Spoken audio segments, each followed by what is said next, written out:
going on, All-Terrain Nation? Whether it be two-wheel drive, four-wheel drive, you know the deal. It does not matter what you drive because this is your All-Terrain Nation, and I'm your host, David Boyd. So, about 2 years ago, I started reporting on that Nissan was looking for ways to bring the Xterra back. That's right, the Nissan Xterra, which died in 2015. Sadly, a sad death of it wouldn't meet crash standards, and fuel prices were a little crazy around 15, and just Nissan just kind of lost interest in that segment. They were selling a ton of Rogues, and they're like, oh, people are just, they don't need a... I think sales of 4Runner, which is like a dinosaur right now, would prove otherwise, that Nissan needs to bring a body-on-frame SUV back. So, came out that our friends over at Automotive News had been reporting that dealers are pushing Nissan hard, and I mean like hard, to get them an off-road SUV. And why is that? Well, let's think about it. Well, we've got a new Ford Bronco coming out. Jeep just released a new Wrangler. We've got Toyota due to have a new Tacoma out. Toyota's also due to have a new 4Runner come out in about a year and a half. And why? There's low-hanging fruit right now, and why would Nissan just let everybody have it? Like, you know, Bronco is going to directly compete with Wrangler, so it's kind of like, we'll pill maybe a few from there.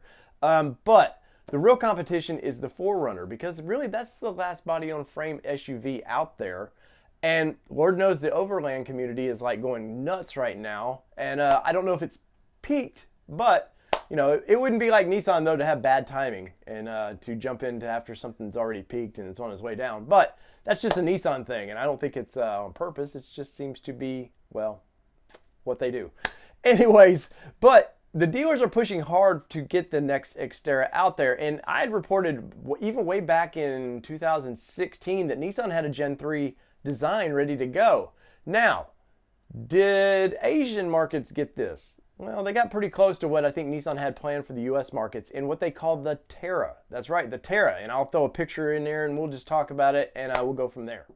And here is the Asian market Terra. Now, it's pretty much everything you need, nothing you don't. Even for that market, it's very basic, still has some safety features, but it is a little plain. And I was told by somebody within Nissan USA who has driven this thing, they said, it's probably, the quality is just not to US standards, but I think that's the plus of the Xterra. Let's cheapen it down just a little bit. Now, this is the Saudi version of the X-Terra, and it's classed up a little bit. You can see a little bit of patrol heritage in this thing, and I would bring this to the United States and call it a patrol sport. What do y'all think? Yeah, the Terra, it would fit perfect with Nissan's, you know, kind of what they did. You know, when the first Xterra came out, they only had like a $40 million budget. It was like they didn't expect to sell much of it, but it was just like trying to, you know, play the market and see how it was going to react. And that first year, I think they sold 88,000 Xterras, and that was blew them away. And then production kicked in, and then they quickly 2 years later gave us a round light Xterra, and then, you know, with a supercharger, which was really cool. And then they did the Americanized thing of where we need to bloat the Xterra into the second generation. Now, I own a second generation Xterra, and it's a fine vehicle, but I just think that started losing that everything you need, nothing you don't. Which is ironic that, you know, Nissan didn't have a lot of money to play with, so that you were getting everything you need, nothing you don't. And then that slogan worked for them, and it sold a lot of Xterras for them.